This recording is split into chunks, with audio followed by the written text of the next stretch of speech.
Mestre Jesus, mais um dia de Evangelho, mais um dia de possibilidades, de reflexões, mais um dia que nós recebemos a graça de podermos estar conversando entre nós sobre os seus ensinamentos. Esse momento faz com que a gente retorne para aquilo que é importante, porque às vezes durante o dia nos esquecemos disso. Focamos nas coisas materiais e esquecemos de usar as coisas materiais com o foco do crescimento espiritual.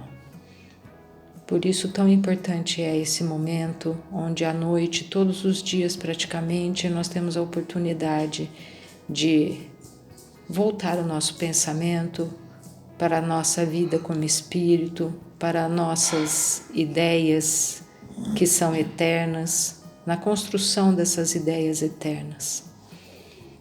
Que nós tenhamos então um momento em que a gente consiga olhar, talvez para o dia de hoje, olhar as escolhas que fizemos e ver se talvez, se tivéssemos o ponto de vista na vida futura, não poderíamos ter agido de forma diferente. Muito obrigado, Pai, por essa nova oportunidade que estamos recebendo. Que assim seja. Capítulo 16. Não se pode servir a Deus e a Mamon. Empreendimento dos bens terrenos. Venho, meus amigos e irmãos, trazer meu óbolo para ajudar-vos a marcharem corajosamente no caminho de aprimoramento em que entrastes. Nós devemos uns aos outros, e apenas através de uma união sincera e fraterna entre espíritos e encarnados, a regeneração será possível. Vosso amor pelos bens terrenos é um dos mais fortes entraves ao vosso adiantamento moral e espiritual.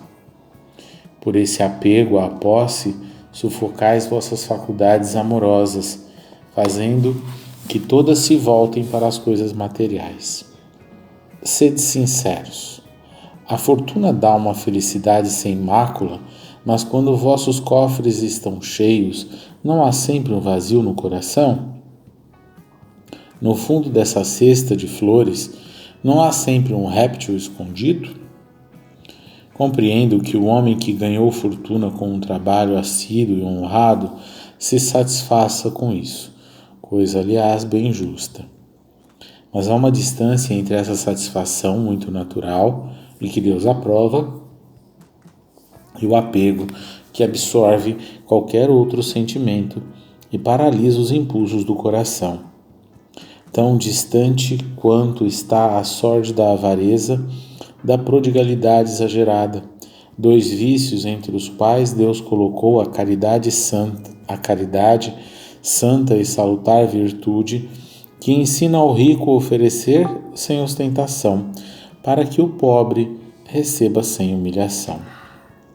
Venha a fortuna de vossa família, ou a ganheis por vosso trabalho, há uma coisa que nunca deveis esquecer, é que tudo vem de Deus, e tudo a Deus retorna. Nada vos pertence na terra, nem mesmo o vosso pobre corpo. A morte despoja-vos dele, assim como de todos os bens materiais. Sois depositários, não proprietários, não vos enganeis. Deus vos emprestou e deveis devolver-lhe. Ele vos empresta com a condição de que pelo menos o supérfluo seja revertido àqueles que não têm o necessário. Um de vossos amigos empresta-vos uma soma. Por menos honesto que sejais, tendes o escrúpulo de devolver-lhe e ficais reconhecidos. Pois bem, eis a posição de todo homem rico. Deus é o amigo celeste que lhe emprestou a riqueza. Só lhe pede o amor e o reconhecimento, mas exige que, por sua vez, o rico dê aos pobres, que são filhos de Deus tanto quanto ele. Os bens que Deus vos confiou excitam uma ardente e louca cobiça em vossos corações. Refletistes quando vos apegastes imoderadamente a uma fortuna tão perecível e passageira Quanto vós, que verá o dia em que devereis prestar contas ao Senhor do que vem dele? Esquecestes que, com a riqueza, sois investidos do caráter sagrado de ministros da caridade na terra, para serdes dela os administradores inteligentes? Que estáis sendo quando usais para proveito próprio o que vos foi confiado, senão depositários infiéis? O que resulta desse esquecimento voluntário dos deveres?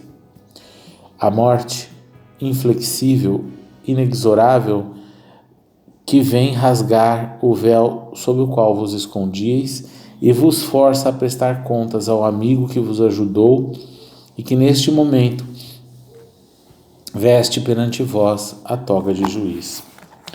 É em vão que na terra procurais iludir a vós mesmos, colorindo com o nome de virtude o que muitas vezes não é senão egoísmo. Pois chamais de economia e previdência o que não é senão cupidez e avareza, ou generosidade, o que não é senão prodigalidade para convosco mesmo. Um pai de família, por exemplo, irá abster-se de fazer caridade, economizará, amontoará ouro sobre ouro, e isso diz para deixar a seus filhos o melhor possível e evitar que caiam na miséria. É muito justo e paterno, concordo, e não se pode censurá-lo. Mas é mesmo este sempre o móbil que o guia? Não é muitas vezes um compromisso com sua consciência para justificar a seus próprios olhos e aos olhos do mundo seu apego pessoal aos bens terrenos? No entanto, admito que o amor paterno seja seu único móvel. Ainda assim, isso é motivo para esquecer-se de seus irmãos perante Deus? Quando ele próprio já tiver o supérfluo, estará deixando seus filhos na miséria só porque terão um pouco menos desse supérfluo? Não estaria, na verdade, dando-lhes uma lição de egoísmo e endurecendo-lhes o coração? Não estaria sufocando neles o amor ao próximo? Pais e mães, estáis caindo em grande erro se acreditais aumentar a afeição de vossos filhos por vós. Ensinando-lhes a serem egoístas em relação aos outros, também ensinai-lhes a ser convosco. Esse é um trecho do Lacordaire, em Constantino, 1863. Nós não vamos ler ele todo porque ele é bem extenso, mas a gente já vai iniciar a nossa reflexão aqui. Diversos pontos para a gente poder abordar sobre a questão do desapego que ele traz aqui para nós. Um desapego de forma consciente, inteligente, é um desprendimento que ele multiplica e não um desprendimento que empobrece, porque se isso fosse, a gente estaria contrariando a lei de Deus também, porque se a gente muitas vezes acha que tem que ficar na miséria, distribuindo tudo aquilo que a gente possui, a gente está cometendo um equívoco. Porque se Deus colocou a riqueza nas nossas mãos, é porque provavelmente a gente tem a condição de administrá-la da forma correta e sabe fazê-la multiplicar. Então, a riqueza, ela tem condição de fazer riqueza. E quando a gente tem o desprendimento já trabalhado na nossa intimidade, a gente consegue realizar essa tarefa com mais sabedoria, porque a gente vai usar os recursos que estão confiados para nós no momento certo, na proporção certa, da forma correta. E qualquer recurso que seja, porque daqui nós não levamos absolutamente nada. A gente só leva aquilo que a gente está construindo na nossa intimidade. O Espírito só leva o que realmente é aquilo que pertence ao mundo espiritual e que muitas vezes a gente não enxerga. A gente às vezes se apega, e aí ele vai colocando pontos importantes para a gente poder parar e pensar no que a gente tem feito com os recursos que nos são dados, mas principalmente se a gente não está sufocando o pouco que às vezes a gente já construiu, né? Esse nosso apego após, como ele coloca aqui, né, ele acaba sufocando às vezes, né, cristalizando, endurecendo os nossos corações, e a gente às vezes busca desculpas para isso, né? É uma previdência futura, né, ele usa o exemplo aqui, é para deixar para os filhos, né? E essa comparação que ele faz, né, quando a gente endurece o coração e caminha para isso, endurecendo o coração de outras criaturas, a gente esquece que num determinado momento a gente pode necessitar de um auxílio. E se a gente endureceu, com certeza a gente vai colher o endurecimento. Então, se a gente muitas vezes já tem as nossas conquistas, tem aquilo que muitas vezes serve para nós, mas serve também para que a gente possa auxiliar os outros, a gente observar se a gente tem feito isso, se a gente tem traçado nas oportunidades diárias a boa utilização daquilo que Deus confiou para nós. E eu volto a dizer, né, não são só os bens materiais, né? É tudo aquilo que Deus está concedendo às vezes para nós e a gente nem considera. Um corpo físico saudável, ele é algo extremamente valioso para nós, né? Ontem a gente estava numa conversa em família falando sobre uma pessoa conhecida e que necessitou fazer um transplante de rim, e ele já tendo apenas um rim. E eu fico imaginando, né? A gente tem às vezes esses patrimônios biológicos e não cuida deles da forma correta. E quantas criaturas às vezes não têm e ansiariam por ter a saúde que às vezes a gente tem. Às vezes a gente reclama da nossa situação, mas é porque a gente não olha para o lado, né? A gente deixa de visitar os prontos-socorros, os hospitais, para a gente ver o sofrimento, né? A gente quer se afastar disso porque isso nos entristece, ao invés de compreender que isso faria com que a gente olhasse mais uns para os outros como irmãos e visse como nós muitas vezes somos agraciados. Às vezes a gente passa por situações tão difíceis no dia a dia e às vezes pela bondade divina a gente sequer adoece e a gente não olha que isso é uma grande riqueza para nós e como que a gente tem utilizado essa riqueza para fazer o bem, né? Então, um desprendimento de corpo físico, por exemplo, é algo que facilita para que a gente evolua também.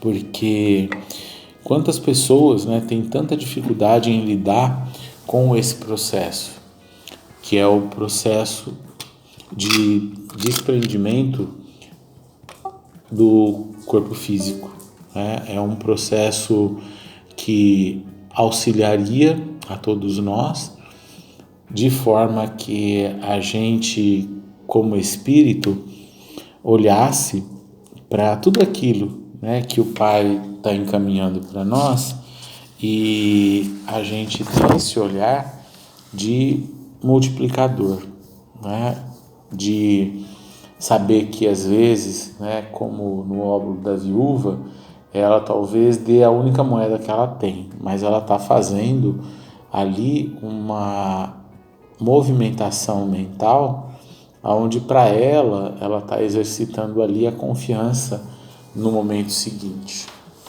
E a gente muitas vezes não pensa nisso.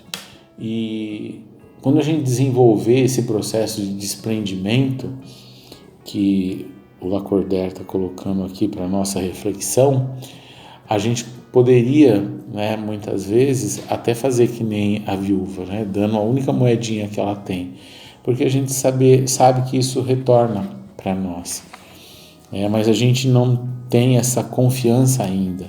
Então a gente muitas vezes, né, quer ser o previdente, mas previdente avaro. Então a gente tem que olhar isso. Não estou dizendo que a gente deve ser imprevidente, não é isso que eu estou colocando.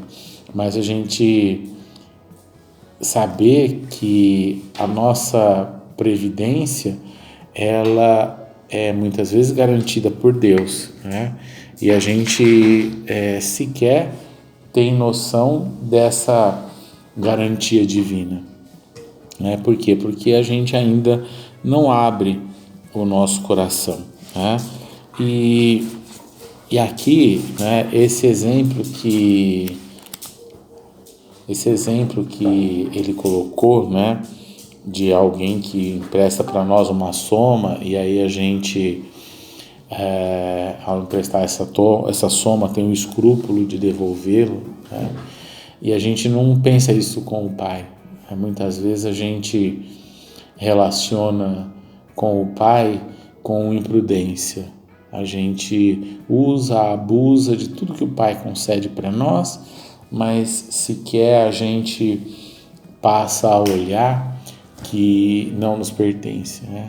E eu acho uma coisa que é interessante, porque a gente parece criança a certas horas, né?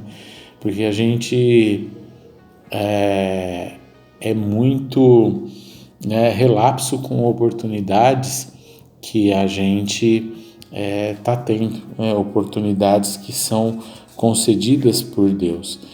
Então, que a gente consiga abrir mais o nosso coração, abrir realmente os nossos olhos para as oportunidades que são dadas para nós, para que a gente possa, aproveitando tudo aquilo que o Pai concede, a gente consiga não só multiplicar, mas também distribuir. E isso com certeza vai fazer com que a gente desenvolva esses sentimentos que são tão importantes em nós.